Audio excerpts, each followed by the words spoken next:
Hello, everyone. Thank you very much for watching today. Today is Thursday, June 23rd. And today we're going to talk about your controlling your mind, your emotions, your actions, and discipline, the discipline behind it, and some thoughts. I know I go over this topic a lot, but it's really a key to success, is a key to happiness, is discipline. Discipline in everything. And the great thing about discipline is when you do the things you need to do and you get into a habit, you get into routine, you don't even think of it as a discipline. Sometimes that word discipline is like a hard thing. You only think about it when you have to do something you're not normally used to doing. And then it just becomes a habit or a routine. But in theory, it's a discipline.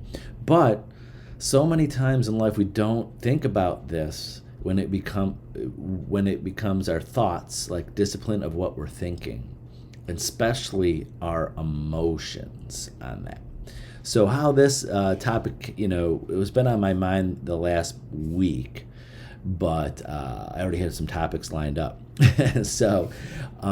But a lot of times, almost daily, I mean, pretty much at least once a day, I'm helping one of our agents out with a transaction, a situation. Gosh, I mean, I do this all day, every day, but at least once a day, someone is saying, "Gosh, how are you keeping so calm about this? This all these people and all this situation is just blowing up." Well, if you've been through it enough times, and you know which way you're going to go, when you're disciplined in your mind, disciplined in your emotions, then the actions go the way you want it to go. And hopefully the right way, if you will follow me on this. And why this topic came up for a week ago, because sometimes I lose that train, because sometimes it gets to the point where I'm like, I've been through this scenario so many times, but sometimes even I get to the emotional and the action goes the wrong way. Example, I'll give you this. When I have, a buyer go to a house today, they closed a day or two ago, and their moving truck is there and they're pulling up to the house right now. The sellers are still living there. To a lot of agents, to the buyer, to the seller, to everybody, their emotions, their mind, the discipline of the mind, the discipline of the emotions, and the actions are, everybody's going in different directions. And when someone calls me, don't worry, we're going to figure this through. These are how the pieces work. And I'll give you an example to that. I'll even go with the further example. What happens with that? It's kind of like chess. Know what happens? Buyer gets upset. They got a moving truck there. They want the sellers out of there. The buyer calls the buyer's agent. The buyer's agent calls me, if it's our buyer, going, "What do we do? These people are in their house." Well, those people are trespassing. Well, what is the first thing the buyers do? They call the police. The police come to the house. The sellers there. They for whatever reason, it happens a couple times a year. I got my moving truck canceled. We had too much stuff. My brother-in-law was supposed to bring over a truck. I didn't think the buyers were really moving in this weekend. What are we going to do? Police talk to the buyers, say they need some more time to get out. The buyers are kicking and screaming like they have their moving trucks there. What do they do with their stuff? Everybody figures it out. Is everybody happy? No. Is the seller putting their stuff on the curb? No. They're going to try to figure out a way to get moving trucks there. The buyers are not going to have the seller put all their furniture on the front lawn, so the buyer's going to go in there. They'll call a pod, one of those pod places, put that in the driveway. The buyer and seller get to keep them apart so the emotions don't go crazy, and everything works out, not in the best of way, but it works out. The whole point of that is, to me, I tell people this is where the pieces are going to go. And my emotions are calm, ready to go, know which way to go, and how to handle people as best as possible.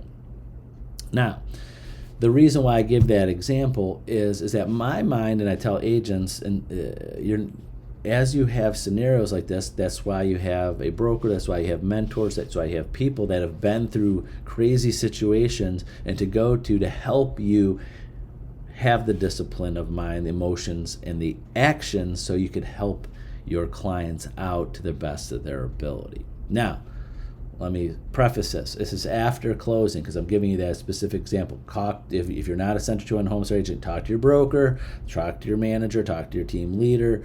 Basically, legally should be talking to your broker about what you legally should be doing and helping those scenarios. Just putting that disclaimer on there. But taking a step back, the emotions. Now, you as a real estate agent, as a trusted real estate advisor, your job is to help have that discipline of mind, discipline of the emotions, and what actions to take so you are not doing this drawn into all the emotions, and sometimes agents do. And the other reason why this brought up how I lost it, just gives it, sometimes Tony loses it. I rarely get upset at agents and get upset. I had other agents, the scenarios is other agents from another company, investment property, buyers buying an investment property, bad communication between the buyer's agent, seller's agent, the buyer and the seller, both investors, very hard-nosed, hard-headed, want to win type personalities. At the end of the day, the property closed, the seller wanted to be hard-headed. It wouldn't give the keys to the buyer until the last minute of the day they had to, just because they were upset and how the buyer handled it. The buyer, who's an investor, didn't need to get in that house for the day of closing, but they wanted the keys. Buyer came to our office. The buyer's agents couldn't handle their buyer. They're calling me. They're calling the other agent. They're calling all to get the keys earlier when technically, legally, and contract could be at the end of the day. And after explaining this to all parties several times, even I lose it sometimes when people won't understand. Don't worry, you'll get the keys by the end of the day. When? And after many calls and text messages and buyers come in, even I get upset. So just want to give that to our agent. Sometimes even Tony gets upset. While I was on vacation with my family and my honeymoon, I'm handling this. Lost it on a buyer's agent. Not too bad, but did yell and explain to him, I'm on my honeymoon. I'm on my vacation, and you're blowing up my phone because you're not getting keys early enough in the day the way your buyer wants. You have to control your buyer. So even I do. But one of the other points I'm trying to make, like chess, like card games, is that you have to be emotionally, have the discipline ready to know how things play out. Now, you would think when I'm telling you these stories that I am terrible at chess. I am terrible at card games. When I'm at awe of people that play card games. Okay, that person's going to play that hand next, and you got 4 more of those in your hand, and you got this, and they're watching the board. Me, I take time. I could play those games too, but give me a day or two. Let me figure out who's got what in hand. How they do it so quickly. I don't do it quickly. I analyze over time and 30 years of experience of how situations play out. I didn't have that discipline of mind and emotion and action years ago when things used to hit me for the first time. But after you play the game, so to say, enough, you've been in real estate long enough, you know how things, and then you could have those stories to explain to your buyer, hey, Mr. Buyer, I know the sellers are still in there. It's not a great situation. None of us want it, but this is how the cards play out, and let's figure out what's the best scenario for you and keep the emotions low and as much as possible. Can you get the emotions out of people? No, but you can't bring on that emotions. So many times I see agents that are not disciplined. They think they are. But when you are not that calm, let's try to figure this out, even in the hardest of situations, it's just not going to get the right action. Now, I'll go off on a little tangent here. Some agents, it's not your fault for the situation, but you're there to handle it. So sometimes some agents feel, consciously or unconsciously, if they don't take that emotion on of their client, buyer or seller, that they're not doing a service. No, it's not your job to agree with your client. Just like an attorney, that's helping out a client, they flat out tell you, no, you are wrong. I'm the advisor. This is how you handle it. Let me be the expert here. Your doctor, if you went to a doctor and you trust your doctor and you say, well, I think I should do this, your doctor says, absolutely not. That's the stupidest thing to do. Now, they might not say that, but no, you have to do this to get better. Do you trust your doctor? Or are you going to do what you want to do? So many times I have agents that just do what their client wants them to do. That's not your job. That's not your job. Your job is to advise them. Please keep that in mind. Sometimes we're just parrots. I see agents, well, my buyer wants this, my seller wants that. But if it's impossible to do, in negotiations, that's different. Example with the key scenario. This buyer's agents, two of them were calling me all day long. Well, my buyer wants it. I'm like, buyer's not getting it. Seller's won't allow us to release the keys. They want us to release the keys at the end of the day. I'm so sorry. I don't even agree with my seller. They're telling us to do this. They're directing us to do this. We advised the seller they shouldn't do this. They did it anyways. And people just couldn't keep their emotions low. Everybody's upset. So the point of this is, the main point is to think about,